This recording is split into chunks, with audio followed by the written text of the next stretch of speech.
Hello friends, आज मैं आपके साथ इकोनॉमिक्स का एक और टॉपिक लेके आया हूँ और टॉपिक का नाम है internal डिसइकोनॉमीज।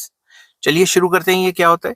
Internal diseconomies are those diseconomies which are experienced by a particular firm when it expands its scale of production beyond a point.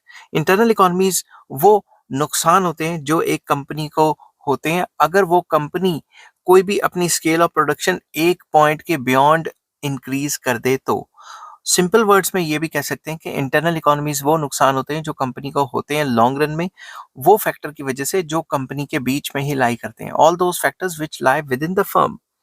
The level of output at which the cost is minimum is known as the optimum point of production. जहाँ पे हमारी long run में cost सबसे कम होती है उसे optimum level of production कहते हैं या ऑप्टिमम लेवल ऑफ आउटपुट कहते हैं। अगर इससे ज़्यादा आउटपुट बनाने की कोशिश की तो हमें डिसइकोनॉमीज का सामना करना पड़ सकता है, मतलब कि कॉस्टिंग बढ़ सकती है।